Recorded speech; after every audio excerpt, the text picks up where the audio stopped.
সুন্দর দিন প্রভু আমাদের জীবনের সঙ্গে যুক্ত করেছেন এবং আজকে আমরা ঈশ্বরের যে বাক্য আমরা শ্রবণ করব সেই বাক্যের যে শিরোনাম আপনারা স্ক্রিনে দেখতে পাচ্ছেন, ঈশ্বরের বিরুদ্ধাচারণ ও তার ফল। ঈশ্বরের বিরুদ্ধাচারণ বা ঈশ্বরের অবাধ্য হওয়া এবং তার কি ফল আমাদের জীবনে আসে, এই বিষয় নিয়েই আজকে প্রচার্য বিষয়। আর যে পাঠ আমি বেছে নিয়েছি সকলের পরিচিত পাঠ এবং আমি মনে করি এটি সকল মানুষের একবার করে অন্তত পড়া দরকার। পবিত্র বাইবেল পুরাতন নিয়ম 2 বিবরণ তার 28 অধ্যায় 1 থেকে 68 পদ আমাদের প্রত্যেকের পড়ার প্রয়োজন রয়েছে, কারণ সেখানে রয়েছে ঈশ্বরের বাধ্য হলে কি আশীর্বাদ ঈশ্বর আমাদের দেন, আর ঈশ্বরের অবাধ্য হলে কি আশীর্বাদ ঈশ্বর আমাদেরকে দেন। আর প্রচার্য বিষয় আরেকটিবার বলি, ঈশ্বরের বিরুদ্ধাচারণ বা ঈশ্বরের অবাধ্য হওয়া এবং তার ফল। আসুন বাক্যে যাওয়ার আগে চোখ বন্ধ করি, প্রার্থনা করি। সর্বশক্তিমান জীবন্ত সদাপ্রভু, তোমাকে ধন্যবাদ দিই, তোমার গৌরব, তোমার প্রশংসা করি যে তুমি আজকের এই সুন্দর দিন আমাদের জীবনের সঙ্গে যুক্ত করেছো এবং আজকের সকালবেলায় আমরা প্রভু জীবিত অবস্থায় আজকে দিন আমরা দেখতে পেয়েছি, তার জন্য তোমার প্রশংসা করি। পরিবারগতভাবে যখন আমরা তোমার আরাধনা করি, তোমার আশীর্বাদ দাও, পরিচালনা করো। যে বাক্য আমরা এখন শ্রবণ করব প্রভু যেন সেই বাক্য আমরা বুঝতে পারি, উপলব্ধি করতে পারি এবং সেই মতোভাবে আমাদের জীবনকে আমরা তোমার কাছে গ্রহণযোগ্যতর করে তুলতে পারি। প্রভু যিশু, যতজন আমরা এই বাক্যের সঙ্গে সম্মিলিত হয়েছি, যে যেখানে রয়েছে যিশুর নামে সকলকে তুমি শক্তি যোগাও, সকল পরিবারে তুমি উপস্থিত থেকে প্রত্যেককে তুমি পরিচালনা দাও। প্রভু যিশু, তোমার নামে প্রার্থনা চাইলাম, দয়া করে শ্রবণ ও গ্রাহ্য করো, আমেন। ঈশ্বরের বিরুদ্ধাচারণ ও তার ফল। আমরা যদি আমাদের পরিবারের দিকে তাকাই, আর আমাদের পরিবারে আমাদের বাবা মা আমাদের সুন্দর পথে পরিচালনার জন্য অনেক সময় আমাদেরকে তারা বিভিন্ন রকম কথা আমাদেরকে বলেন, অনেক বুদ্ধি আমাদেরকে দেন, অনেক বিষয় আমাদেরকে বলেন। যদি আমরা বাবা মার কথা আমরা শুরু থেকে, আমরা ছোট থেকে যদি আমরা সেই রাস্তায় আমরা চলতে পারি, আর তাহলে দেখব যে আমাদের জীবনে আশীর্বাদ অনুগ্রহ আসে। বাবা মা সকল সময় চান যেন সন্ততিরা সুস্থ সুন্দরভাবে বৃদ্ধি পেতে পারে, তারা ভালো থাকতে পারে এবং সুন্দরভাবে প্রতিষ্ঠার লক্ষ্যে তারা পৌঁছে যেতে পারে। আর যখন আমরা বাবা মার কথার অবাধ্য হই, আমি বলছি পার্থিব পিতা মাতা, ঈশ্বর আমাদের আত্মিক জগতের পিতা, তিনি এই বিশ্ব ব্রহ্মাণ্ডের তিনি বাবা বা বিশ্ব ব্রহ্মাণ্ডের তিনি পরিচালক, তিনি সর্বশক্তিমান এবং একই সঙ্গে সকল জায়গায় তিনি থাকেন।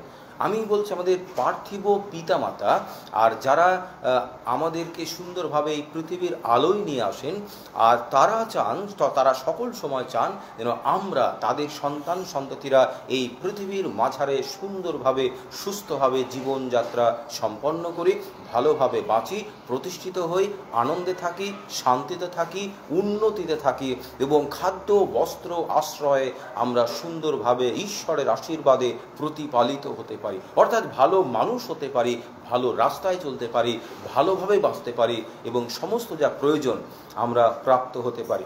অর্থাৎ শুরু থেকে বাবা মায়ের বাধ্য আমাদের হতে হবে। বাবা মা বলেছেন স্কুলে যাও, আমরা হয়তো স্কুলে যাইনি, কিন্তু যাইনি বলে আজ আমরা হয়তো প্রতিষ্ঠিত হতে পারিনি।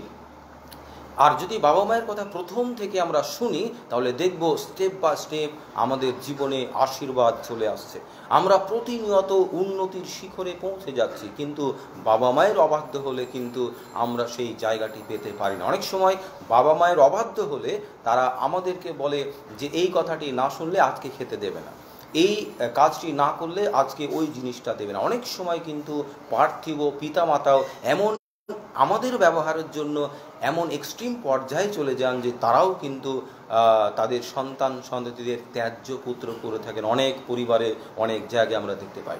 আর ঈশ্বরের সঙ্গেও, যিনি এই বিশ্ব ব্রহ্মাণ্ডের পিতা, যিনি আমাদের সকলের বাবা, সকলের আপনজন, সৃষ্টিকর্তা, যদি তার অবাধ্য হই তাহলে তিনিও কিন্তু বাবা মায়ের মতোই আমাদের প্রতি ব্যবহার করেন। ঈশ্বর চেয়েছিলেন এদনের বাগানে যখন তিনি মানুষকে আশীর্বাদ করেছেন যে তোমরা প্রজাবন্ত বহুবংশ হও, পৃথিবীর সমস্ত বিষয়ের উপরে তোমরা আধিপত্য বিস্তার করো এবং ঈশ্বরের আরাধনা করো, পবিত্র জীবনযাপন করো। জীবনের সামনে ভালো মন্দ আসবে, সেখানে ছিল সৎ সৎ জ্ঞানদায়ক বৃক্ষ মানে মন্দ, এবং জীবন বৃক্ষ মানে ভালো, যেটা জীবনের পথে নিয়ে যায়, উন্নতির পথে নিয়ে যায়, শান্তি, আনন্দ, উন্নতি, অনুগ্রহ এবং ঈশ্বরের উপস্থিতির মধ্যে বাঁচতে সাহায্য করে। আর সৎ সৎ জ্ঞানদায়ক বৃক্ষ ঈশ্বরের আশীর্বাদ থেকে, শান্তি, আনন্দ, উন্নতি, উৎসাহ সমস্ত বিষয় থেকে অনেকটা দূরে নিয়ে চলে যাওয়া। যেখানে অশান্তি রয়েছে, কষ্ট রয়েছে, ব্যথা রয়েছে, বেদনা রয়েছে, সেখানেও ঈশ্বরের অবাধ্যতার কারণেই কিন্তু মানুষ আজকে আমাদেরকে অনেক কষ্টের মধ্যে জীবনযাত্রা সম্পন্ন করতে হয়। এবং এটা বলা যায় যে সেই দিন আমাদের আদি পিতা মাতার অবাধ্যতার কারণেই কিন্তু আজকে আমাদের জীবনে মৃত্যু নেমে এসেছে।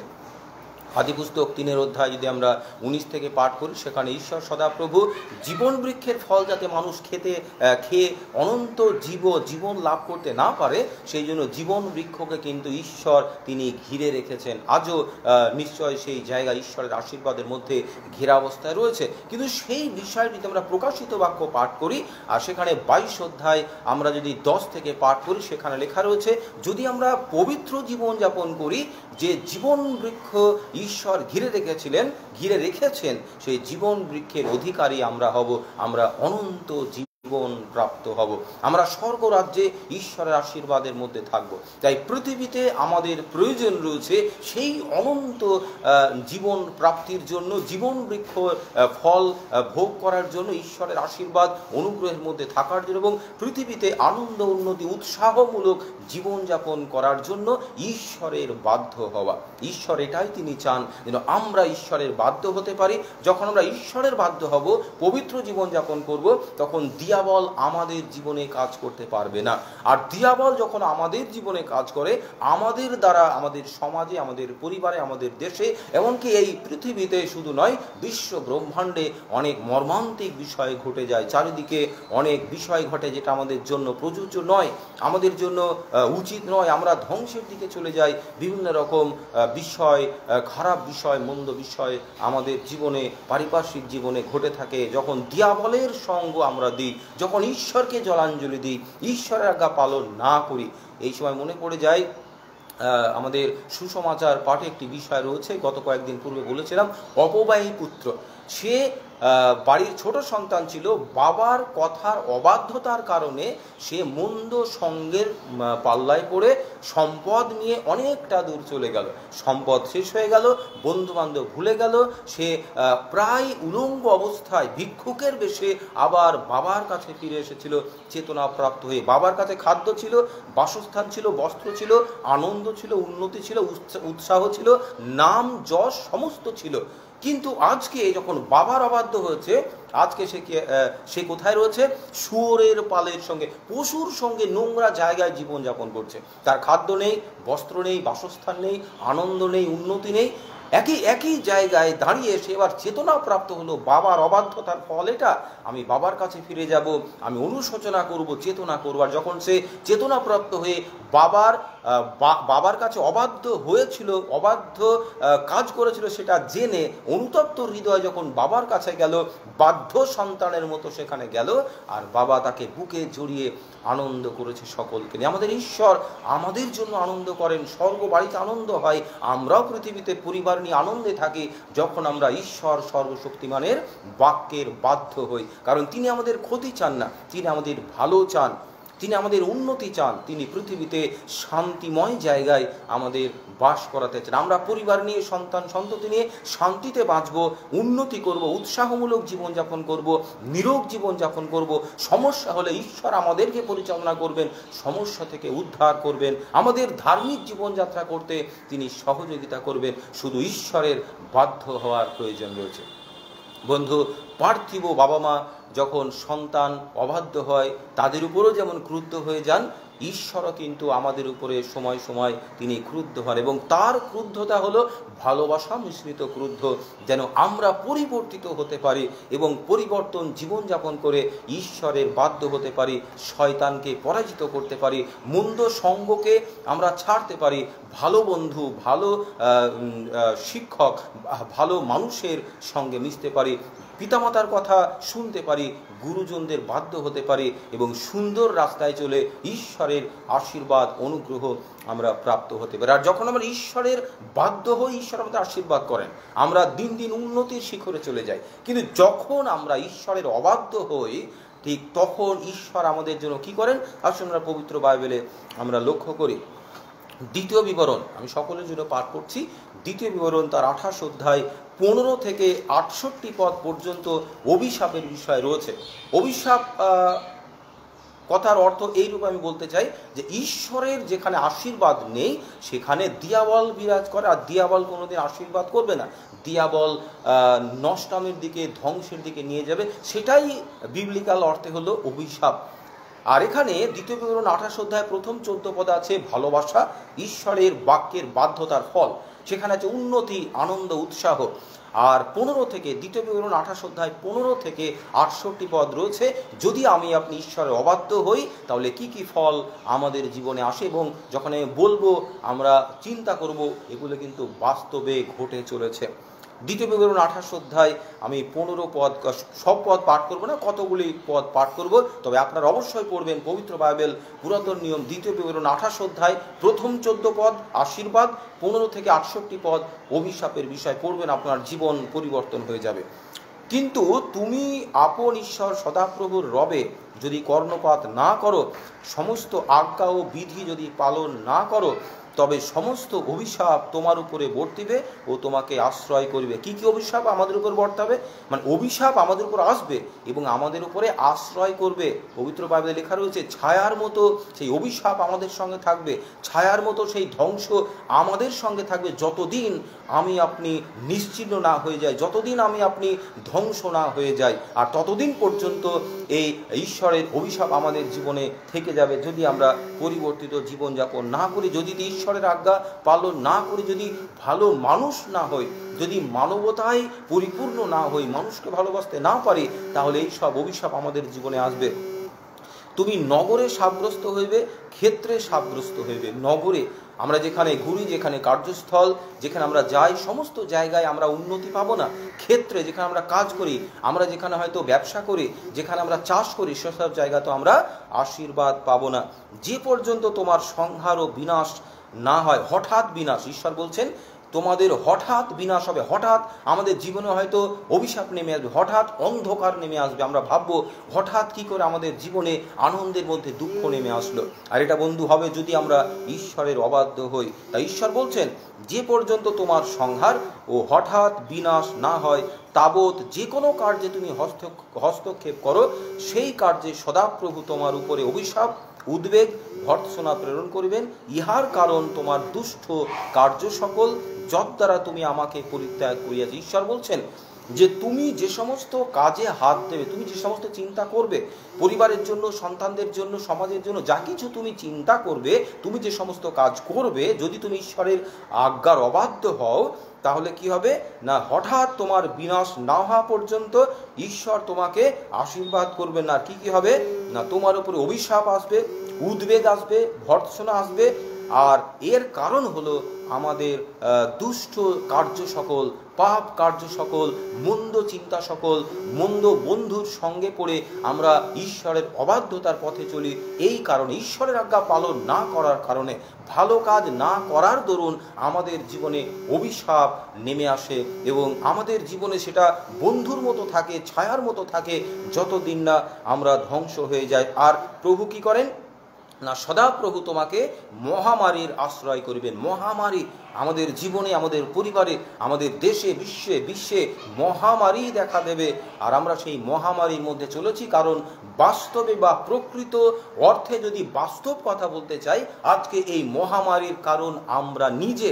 কারণ আমরা সৃষ্টিকর্তাকে ভুলে গিয়ে তার সৃষ্টিকে নিয়ে আধিপত্য বিস্তার করছি।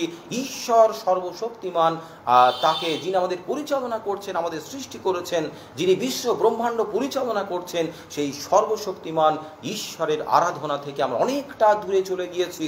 আর ঈশ্বরের আশীর্বাদ আমার আপনার জীবনে নেই।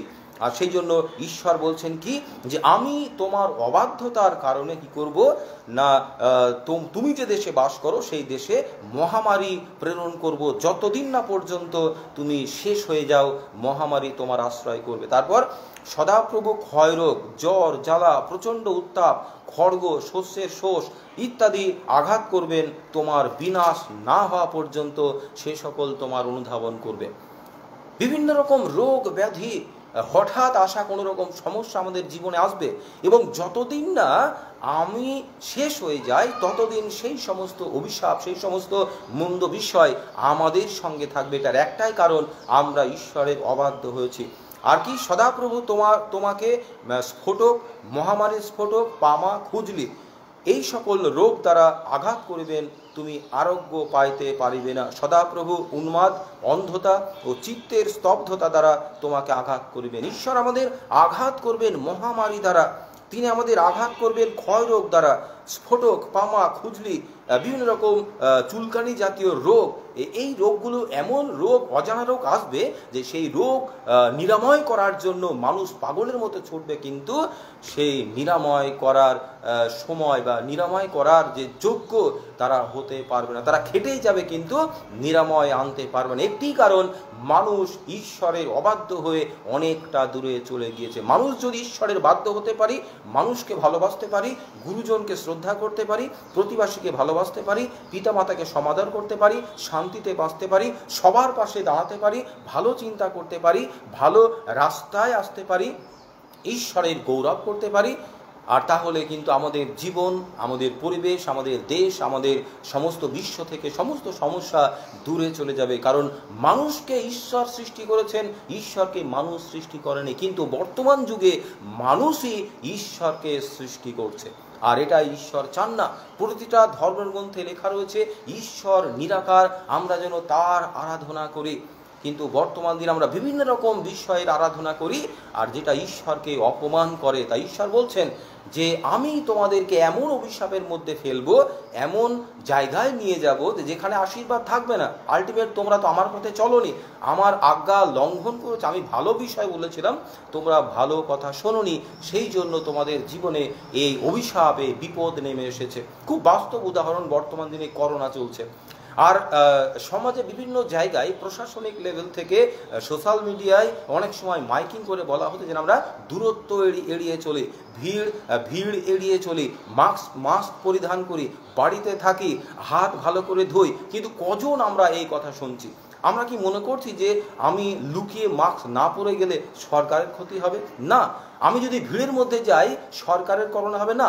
আমি যদি মাস্ক না পরি, আমি যদি ভিড়ের মধ্যে যাই, আমি যদি সামাজিক দূরত্ববিধি না মানি, প্রশাসনিক নিয়ম না মানি, মহামারী আমাকে ধরবে। এটা সরকার বলেছে কার জন্য? তার ভালোর জন্য নয়, এটা আমার আপনার ভালোর জন্য। সরকার বলছেন, প্রশাসন বলছেন হেলমেট পরো, আমরা লুকিয়ে লুকিয়ে হেলমেট না পরে যাই, তাদের সঙ্গে বচসা করি, গন্ডগোল করে, এমনকি আমরা ট্রাফিকদের উপরে হাত তুলি। এটা কি সরকারের ভালোর জন্য? আমি যদি অ্যাক্সিডেন্ট করি, আমার মাথা ফাটবে, আমি মারা যাব, এটা আমাদের ভালোর জন্য নিয়ম করা হয় সরকার থেকে। আর সেই জন্য বিশ্ব ব্রহ্মাণ্ডের ভালোর জন্য, সর্ব মানুষের ভালোর জন্য ঈশ্বর বিধিনিষেধ দিয়েছেন পবিত্র শাস্ত্রে। তিনি বলছেন তোমরা সুন্দর পথে চলো, ভালো পথে চলো, এবং আমার আজ্ঞা পালন করো, যাতে তোমরা সুন্দরভাবে সন্ততি নিয়ে সবংশে পৃথিবীতে শান্তিতে বাঁচতে পারো। সদাপ্রভু বলছেন, সদাপ্রভু তোমার জানু, জঙ্ঘা ও পায়ের তলা হইতে মাথার তালু পর্যন্ত অপ্রতিকার্য দুষ্ট স্ফোটক দ্বারা আঘাত করিবেন। ক্ষেত্রে লইয়া যাবে কিন্তু অল্প সংগ্রহ করে। বলছে তুমি বীজ নিয়ে মাঠে যাবে, কিন্তু যা লাগাবে সেই গাছ পাবে না, কারণ পঙ্গপাল বিনষ্ট করে দেবে। বর্তমানে আমাদের বিভিন্ন জায়গায়, বিহার, উত্তরপ্রদেশের বিভিন্ন জায়গায় কিন্তু পঙ্গপাল চলে এসেছে। পঙ্গপাল আপনার আমার খাদ্যশস্য শেষ করে দেবে, আমাদের পরিবারে খাদ্য থাকবে না। তুমি পুত্র কন্যার জন্ম দিবে, কিন্তু তাহারা তোমার হইবে না। বন্ধু, বাস্তব উদাহরণ, পুত্র কন্যার জন্ম আমরা অনেকেই দিই, কিন্তু তারা আমাদেরকে দেখে না। হতে পারে আমরা ছোট থেকে তাদের সেই মতোভাবে পরিচর্যা করতে পারিনি, হতে পারে আমার জীবন ঈশ্বরের কাছে সেই অবাধ্য জীবন, ঈশ্বরের আশীর্বাদ বিহীন আমরা জীবন যাপন করছি। যখন আমার জীবনে ঈশ্বরের আশীর্বাদ থাকবে না, ন্যাচারালি আমার পরিবারের জীবনেও ঈশ্বরের আশীর্বাদ বিরাজ করবে না। কারণ একটি পরিবারে একটি জীবনে অশান্তি থাকলে সেই পরিবারটি অশান্তময় হয়ে ওঠে। একটি পরিবারে একজন অসুস্থ থাকলে সুস্থজনেও অসুস্থতা অনুভব করে। সেই জন্য আপনি যদি সেই ঈশ্বরের বিনাশের খাতায় আমরা চলে যাই, ঈশ্বরের অভিশাপের খাতায় চলে যাই, তাহলে আমার আপনার পরিবার কিন্তু সেই সমস্যার মধ্যে পড়েছে। আমরা পুত্রকন্যা জন্ম দেব, কিন্তু তারা আমাদের দেখবে না, তারা আমাদের জন্য চিন্তা করবে না। বলছে যে তুমি যাদেরকে ভাবতে তারা অন্য ধরনের মানুষ, তারা তোমার সামনে বড় হয়ে যাবে, আর তুমি ধীরে ধীরে নিচু হয়ে যাবে, তুমি অবনত হবে, আর তারা উন্নতি করবে। যাদেরকে হিংসা করতে তারা উন্নতি করবে, আর তুমি অবনত হবে। বলছে এই সমস্ত অভিশাপ তোমার উপরে আসিবে, তোমার অনুধাবন করিয়া তোমার বিনাশ পর্যন্ত তোমাকে আশ্রয় করবে। কেননা তোমার ঈশ্বর সদাপ্রভু তোমাকে যে সকল আজ্ঞা বিধি দিয়াছেন, তুমি সে সকল পালনার্থে তাহার রবে কর্ণপাত করিলে না। এই সমস্ত তোমার ও যুগে যুগে তোমার বংশের উপরে চিহ্ন ও অদ্ভুত লক্ষণ স্বরূপ থাকবে। বলছে আমাদের বংশের উপরে লক্ষণ স্বরূপ থাকবে যে আমাদের জীবনে ঈশ্বরের আশীর্বাদ বিনা আমরা জীবনযাপন করেছি, দিয়াবলকে আশ্রয় দিয়েছি এবং ঈশ্বরের অভিশাপের মধ্যে থেকে আমাদের জীবন আমরা শেষ করে দিয়েছি। বন্ধু, আমাদের পারিপার্শ্বিক দিকে আসুন আমরা তাকাই, আর আত্মিক চক্ষু দিয়ে দেখুন, আত্মিক চিন্তাধারা দিয়ে উপলব্ধি করার চেষ্টা করুন। দেখুন অনেক পরিবারের মধ্যে ঈশ্বরের এই অভিশাপ নেমে এসেছে। ঈশ্বর কিন্তু চান আমাদেরকে আশীর্বাদ করা, তিনি চান যেন আমরা অনুতপ্ত হই, চেতনাপ্রাপ্ত হই এবং ঈশ্বরের কাছে ফিরে আসি, যিনি আমাদের আবার জীবন দেবেন, অনুগ্রহ দেবেন। 2 কোরিন্থীয় 5 অধ্যায় যদি আমরা পাঠ করি, সেখানে 17 পদে লেখা রয়েছে, ফলত যদি কেউ খ্রিস্টে থাকে, ঈশ্বরের বাধ্য হয়, তাহলে সে নূতন সৃষ্টি হয়, সকলেই নূতন হয়ে যায়, পুরাতন বিষয় যা কিছু আমরা করি সেগুলো আর গণনায় আনা হয় না। ঈশ্বরের বাধ্য পথে চলতে হবে, তাহলে ঈশ্বর সৃষ্টিকর্তা সমস্ত সৃষ্টি আমাদের প্রয়োজন অনুসারে আমাদের পাশে থাকবে। আর যদি আমরা ঈশ্বর অবাধ্য হই, আমাদের মতো জীবনযাপন করি, আমিত্বের উপরে জীবনযাপন করি, বাহুবল আমিত্ব বেশি দিন থাকবে না। ঈশ্বর আমাদেরকে নিশ্চিহ্ন করে দেবেন যতদিন আমরা শেষ না হয়। বলছে আমাদের বংশ পরম্পরায় যুগে যুগে এই অভিশাপ বর্তাবে। তাই বন্ধু, আমাদের জীবনযাত্রাকে শক্তিযুক্ত করার জন্য, আশীর্বাদযুক্ত করার জন্য, আমার বংশ পরম্পরায় যুগে যুগে শান্তিতে তারা যেন বাস করতে পারে, সেই জন্য আসলে আমরা ঈশ্বরের বাধ্য হই, পবিত্র পথে চলি, পরিবর্তিত হই।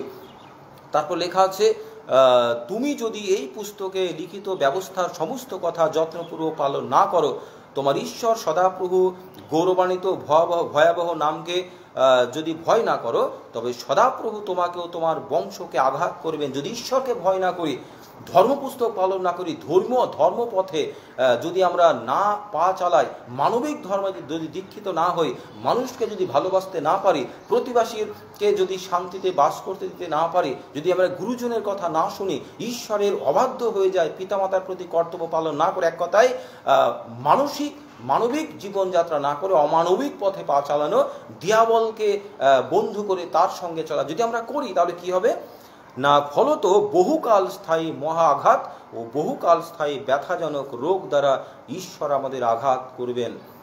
শুধু আমাকে নয়, আমার বংশকেও ঈশ্বর আঘাত করবেন মহামারী দ্বারা। সেটা থেকে নিস্তার পাওয়া আমাদের সাধ্যের বাইরে থাকবে। তাই বন্ধু, আসুন আমাদের জীবনকে আমরা পরিবর্তন করি। কারণ 2 বিবরণ 28 অধ্যায় প্রথম 14 পদের মধ্যে রয়েছে, যদি তুমি ঈশ্বরের আজ্ঞা পালন করো, তাহলে তিনি তোমাকে আশীর্বাদ করবেন ও আশীর্বাদ তোমার উপরে বর্তিবে। 28 অধ্যায় 2 পদে ঈশ্বরের আশীর্বাদ তোমার উপরে বর্তিবে। যেমন অভিশাপ আমাদের বন্ধু ছিল, ঈশ্বরের আশীর্বাদ আমাদের বন্ধু হবে। দিন দিন আমরা উন্নত হব। তাই এখনো পর্যন্ত যদি আমরা আমাদের আমিত্বের উপরে নির্ভর করে চলি, এখনো পর্যন্ত যদি আমরা চিন্তা করি যে ঈশ্বর বলে কেউ নেই, আমরাই সব, আমাদের ধন দৌলত সমস্ত ঈশ্বর, আর তাহলে ঈশ্বর বলছেন আমরা যেন পরিবর্তিত হই, কারণ তার আশীর্বাদ আমাদের জীবনে প্রয়োজন। অনেক সময় আমরা কাজ করি কিন্তু ফল পান একটি কারণ, আমরা ঈশ্বরের অবাধ্য জীবনযাপন করি। সামনে এক জীবন দেখায়, ভিতরে নোংরা, পাকে পূর্ণ, অন্ধকারে পূর্ণ জীবন থাকে। তাই ঈশ্বরের আশীর্বাদ আমার আপনার জীবনের জন্য প্রয়োজন। ঈশ্বর না দিলে আমরা পাই না, আর ঈশ্বর দিলে কেউ সেটা রুখতে পারে না। তাই ইয়োব তার 8 অধ্যায় 5 থেকে কতগুলি পদ পড়ে আমি শেষ করতে চাই। যদি এখন আমরা আমাদের জীবনের চেতনা না এনেছি, যদি আমরা পরিবর্তিত না হয়েছি, এখনও আমাদেরকে, আমাদের পরিবারকে, ভাবি বংশকে যদি ভালোবাসতে না পেরেছি, ঈশ্বর বলছেন এখন সময় তুমি পরিবর্তিত হও, আমার বাধ্য হও, ভালো পথে চলো, মানুষকে ভালোবাসো। প্রভু যিশু বলেছেন মানুষকে ভালোবাসো, যতদূর হাত যায় শান্তিতে থাকো, প্রতিবাসীর বিরুদ্ধে যেও না, অপরের দ্রব্যে লোভ করো না, অপরের বিরুদ্ধে মিথ্যা সাক্ষ্য দিও না, নরহত্যা করো না, চুরি করিও না, এবং পিতামাতার প্রতি কর্তব্য পালন করো। যদি এইগুলি আমরা না করে এসেছি, ঈশ্বর বলছেন এখনই সময় তোমাদের জীবনকে পরিবর্তন করো।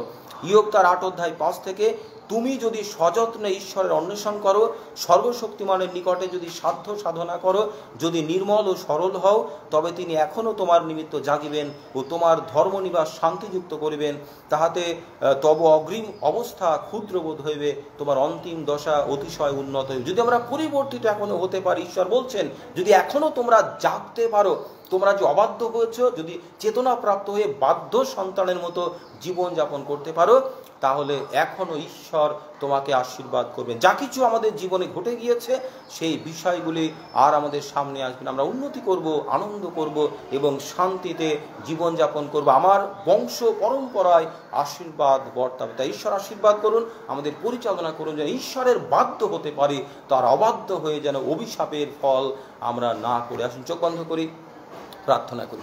সর্বশক্তিমান জীবন্ত সদাপ্রভু, তুমি আমাদের আশীর্বাদ করো।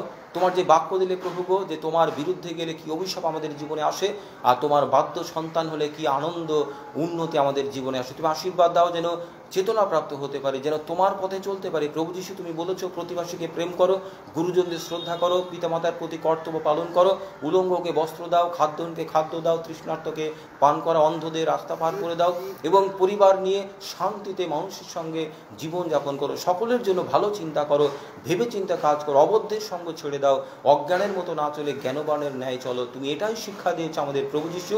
তোমার কথা অনুযায়ী যেন আমরা চলতে পারি, বাধ্য হতে পারি, মানুষ মানুষের জন্য চিন্তা করতে পারি, মানুষ মানুষকে হিংসা না করি, মানুষ মানুষের পাশে দাঁড়াতে পারি। তুমি এটাই চাও প্রভু। প্রত্যেকে আশীর্বাদ করো, প্রতিটা পরিবারে তুমি শান্তি দাও, করোনাক্রান্ত পৃথিবীকে মুক্ত করো, যারা বিভিন্ন সেবায় রয়েছে তাদেরকে আশীর্বাদ। আমাদের জীবন তোমার চরণে সমর্পণ করছি প্রভু।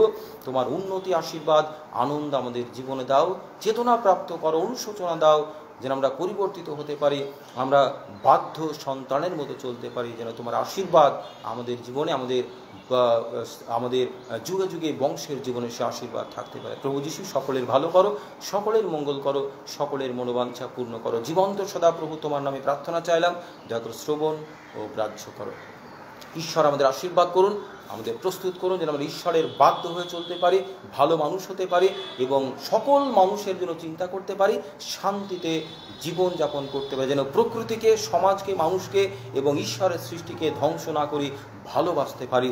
ঈশ্বর চান যেন ঈশ্বরের আজ্ঞা পালন করে তার দিকে দৃষ্টি রেখে ভালো মানুষ হয়ে সামনের দিকে শান্তিতে আগিয়ে যেতে পারি। ঈশ্বর আশীর্বাদ করুন, সুস্থ থাকুন, ভালো থাকুন, জয়।